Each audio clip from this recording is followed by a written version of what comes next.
Hey guys, in case you missed it, there was an Indie World presentation yesterday, and it was pretty good. There were a fair few games that looked fun and interesting, so I thought I'd review the presentation by ranking the games based on how exciting they look and how much I want to play them. This is all my opinion, and it's all about whether or not I want to play these games, not the quality of the games, studios, ideas, etc. If you like the look of these games, that's fantastic. Support indie developers all the way. But just keep that in mind, and let me know if you like this kind of event review video by hitting the like button. Now let's review and rank the trailers and games from the April 2024 Indie World. So look, lots of these games have super corny, stilted developer chats, so we're just gonna breeze past these and look at the games. And Little Kitty Big City actually looks adorable. It kind of looks like if Stray and Untitled Goose Game had a child. The art style is cute, the gameplay of exploring and wrecking a little kitty havoc looks cute, it's just so precious. There's some character customization, which isn't always my thing, but it seems obvious for a game like this. It's out in just a couple of weeks, and I think it'll be a lot of fun. Easy A tier. Yars Rising is a cyberpunk anime-esque Metroid Vania, I guess. This trailer was kind of bland, except for the voice actor, who did a fine job, but just rubbed me the wrong way. I'd be interested to see a little more about this game to hopefully get a little more personality out of it, but for now, it's a C tier from me. I'm personally pretty skeptical of personality tests and types, particularly those that try to scientifically categorize you like Myers-Briggs and Enneagram. This isn't the right venue to get into why, but I just find them a bit too simplistic. So with Refin Self being a pixel art adventure with the end goal of classifying your choices into a personality type, it's got good and bad in equal measures. The game looks cute, and I do like that they gamify the process by linking it to a character that explicitly isn't you, but this game isn't for me. D tier. Alright, this one is definitely not for me. I do like a little customization in games, but I'm not the world's finest artist or anything. So Sticky Business seems like the gamification of making art, and I'm simply not interested in it myself. I wish I was. This game looks very well made, using pixel art really nicely, and it dropped yesterday along with the presentation, so that's always fun. But this game is not my cup of tea. D tier. This is a weird one. An indie pixel art platformer is hardly a unique occurrence these days, but Anton Blast has a bit more character than most. It's equal parts 2D Sonic and Cuphead, which means that you're speeding through levels in a cartoony style, with sassy characters and stylish boss fights. I tried the demo and found myself enjoying it more than I thought I would. It's not perfect, but I'll keep my eyes peeled for future updates on this game. B tier. Maybe it's the art style, maybe it's the color palette, maybe it's just vibes, but Valley Peaks reminds me a lot of a game I absolutely adore, A Short Hike. A bite-sized open world where you navigate around as a Froggo with some small goals to achieve just being excuses to wander and explore the map. This one definitely looks like fun, and even though there's no set release date, I'll be paying attention to updates. A tier. Oh, I don't know about this one, guys. Laurelai and the Laser Eyes looks pretty weird and ethereal, but I honestly have no idea what the game is even about. This has been in multiple Nintendo Directs over the last year at this point, but other than it being a puzzle game, I don't know anything about it. I'm putting it in C tier because it's so opaque, but with its very surreal style, palette, and unique perspective, I wouldn't be surprised if this ends up being a sleeper hit for me.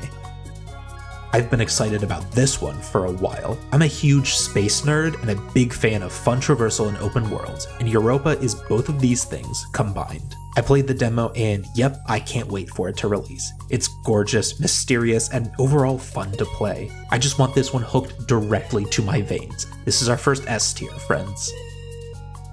And a real come down from the last one. Look, I was never a Teenage Mutant Ninja Turtles fan. I guess there was a TV show? I don't know, I never watched it, so I don't really care about this one at all. Plus, I've already got all the roguelike games I can handle. It's already not my favorite genre of games, so it takes something really special for one to speak to me. This isn't that. If you like the Teenage Mutant Ninja Turtles, or if this looks like the kind of roguelike you enjoy, that's great. But for me, this is going in the F tier. Sorry, fans.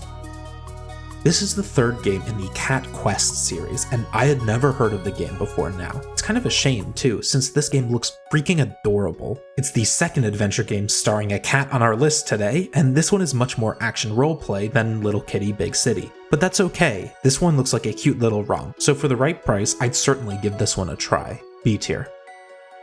I feel a bit bad about this one, but Stitch looks to me like the kind of game that would show up in one of those playable mobile ads. I mean, it's definitely much more competently made than that, with the puzzle elements being presented in a much nicer way. It's another game that shadow dropped with the presentation, and I think that's great, but it's another one that just isn't for me. Plus, this game had the second longest section of the whole presentation, which felt a little weird.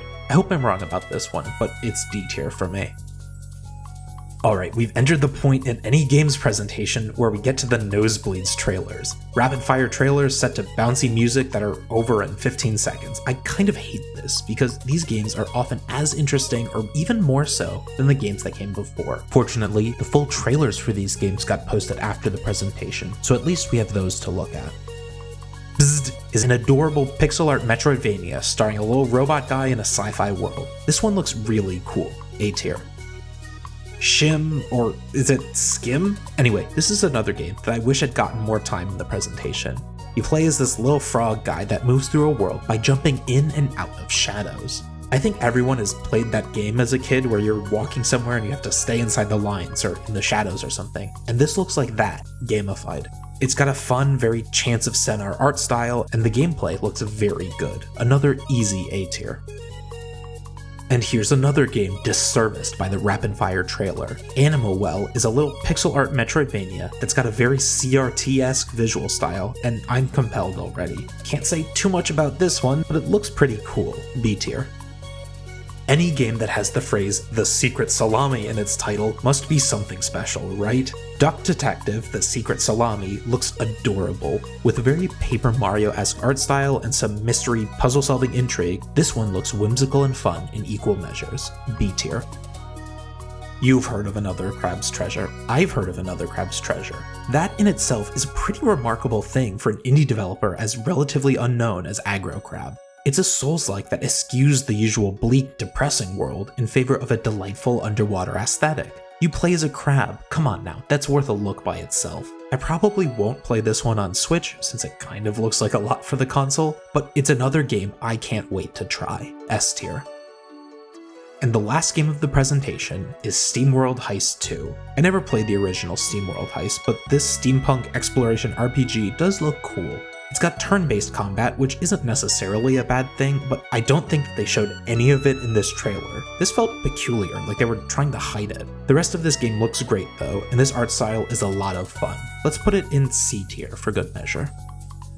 Alright, that's everything. If you were disappointed because Silksong wasn't here, you're kidding yourself. But for everyone else, this indie world felt like it had a little something for everyone. There's certainly plenty of games that I'm excited to try out, and I hope you are too. If you like this style of video, please be sure to hit the like button and subscribe to the channel. This is just a little bonus video for this month. I'll have a proper video out near the end, so be sure you're subscribed for that. Until then, you can check out what I thought of the Pokemon Presents earlier this year, or my recent Pal World review.